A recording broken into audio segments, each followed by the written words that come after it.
एक पूर्ण विष्णु तिलक के बारे में आप जान चुके हैं कि किस प्रकार से जब भाग्य रेखा आपके चंद्र के क्षेत्र से निकल के आती है और हृदय रेखा के साथ जब उनका मिलन होता है और यहाँ पर दो मुखी अवस्था जब विराजमान होती है तो आपके लिए एक पूर्ण विष्णु तिलक की स्थिति का निर्माण होता है। लेकिन इस हथेली के द्वारा आप जान रहे हैं कि किस प्रकार से एक पूर्ण शनि तिलक की स्थिति इस हथेली में बन पड़ी है और ऐसी स्थिति होने का क्या मतलब होता है। जैसे कि इस हथेली में आप स्पष्ट तौर पे देख पा रहे हैं कि ये बायां हाथ है और इसमें स्पष्ट तौर पे तिलक की स्थिति बन पड़ी है। गुरु का यह पर्वत क्षेत्र पूर्ण रूप से विकसित हो चुका है, शनि का यह पर्वत क्षेत्र पूर्ण रूप से विकसित हो चुका है और काफी शुभता का सूचना दे रहा है, शुभता की सूचना देने का कार्य कर रही है। इसके ठीक विपरीत अगर हम चलते हैं दाहिनी हथेली में, इसी हथेली के, तो आपको पता चलेगा कि यहाँ की स्थिति भी बिल्कुल उसी प्रकार से कार्य कर रही है और यहाँ भी एक पूर्ण शनि तिलक की स्थिति का निर्माण होता चला जा रहा है। अब दोनों में अंतर क्या है? बड़ा सूक्ष्म अंतर है।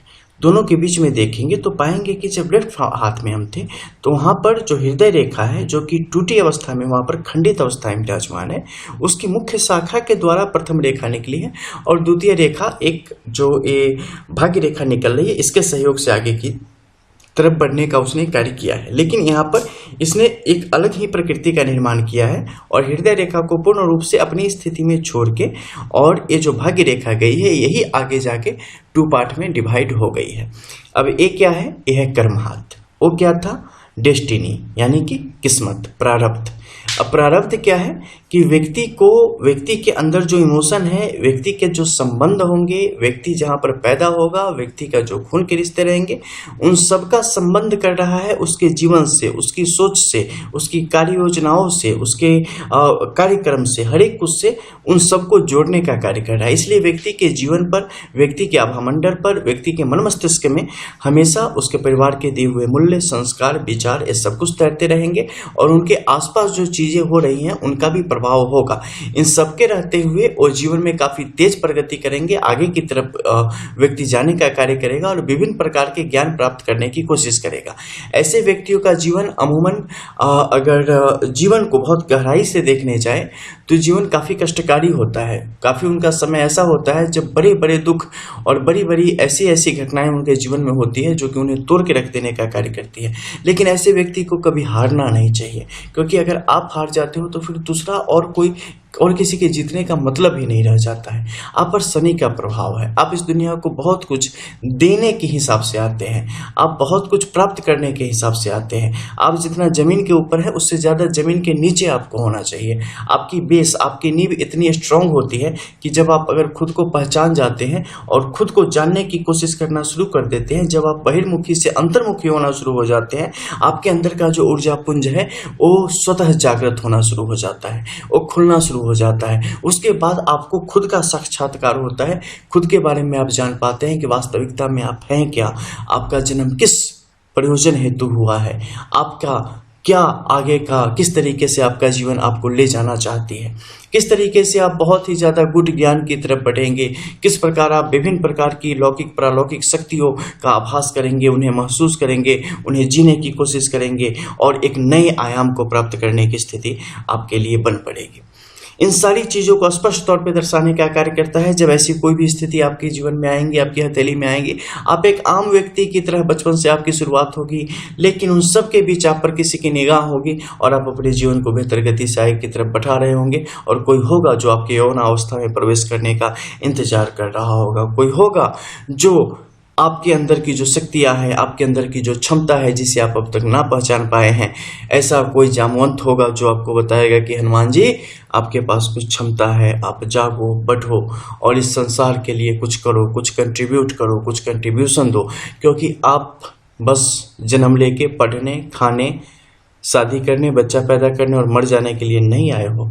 इसके अलावा भी कुछ काम है जो कि सांसारिक चीज़ों से ऊपर है और जो आपको करना चाहिए, जो कि आप करने के लिए आए हैं, उस दिशा में आप बढ़ेंगे। सांसारिक जीवन भी आपका चलता होता है, लेकिन साथ ही लौकिक, प्रालौकिक, वैदिक, तांत्रिक शक्तियाँ भी आपको प्राप्त होती रहती है। उस क्षेत्र में भी आपकी रुचि जागृत होती रहती है और उन चीज़ों को भी आप प्राप्त करने की स्थिति में स्पष्ट तौर पर आगे की तरफ बढ़ते रहते हो। आपके जीवन में ईमानदारी जो सबसे प्रथम जो जरूरत है वो है ईमानदारी की। जिस प्रकार से आप किसी के साथ भी समरसता का व्यवहार करेंगे और समभाव रखेंगे, आपके लिए परिस्थितियां आपके अनुकूल रहने का कार्य करेंगे।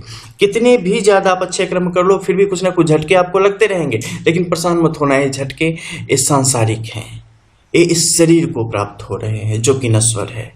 आत्मा आपकी जो है वो तृप्त हो रही है, वो पुष्ट हो रही है, वो बलवान हो रही है, वो परीक्षा लेगी, उस हद तक लेगी जिस हद तक व्यक्ति आत्मसमर्पण न कर बैठे। लेकिन निर्मलता वहीं से शुरू होती है जहाँ समर्पण हो जाता है। एक बार जब समर्पण हो गया, प्रेम प्रस्फुटित होगा, ज्ञान प्रस्फुटित होगा, और फिर उसके बाद आप इन भावों से दूर हो जाएंगे और इस आत्मा को, आपको आपका वास्तविक स्वरूप का ज्ञान होगा और आप जीवन में उन परिस्थितियों से, उन ताकतों का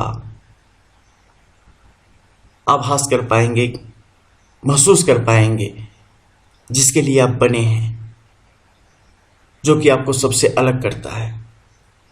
फिर आपको सांसारिक सुख भी उसी प्रकार से मिलेगा, लेकिन उसमें आपकी कोई भी आसक्ति नहीं होगी, विरक्ति होगी। क्या कुछ ऐसा है जो कि इस जीवन में ही, इस शरीर में ही आप इस दुनिया में ना देख लेंगे? बस देर है तो इनके एक्टिवेट होने की। आपकी हथेली में कब एक्टिवेट होते हैं? जिस दिन से अपना कार्य आरंभ कर देंगे, जिस दिन ये समझ जाएंगे कि आप तैयार हैं उन चीज़ों को प्राप्त करने के लिए, आपके अंदर उतनी शक्ति जागृत हो चुकी है, आपको सारी चीज़ें मिलनी शुरू हो जाएगी। बहुत सारे लोगों को हमारी ये जो प्रेडिक्शन है उसमें एक अजीब तरीके की कथानक जैसी ऐसी चीज़ें आएंगी मन में कि पता नहीं ये कितना सुपर नेचुरल जैसी चीज़ें हो रही है। नहीं, बिल्कुल नॉर्मल है।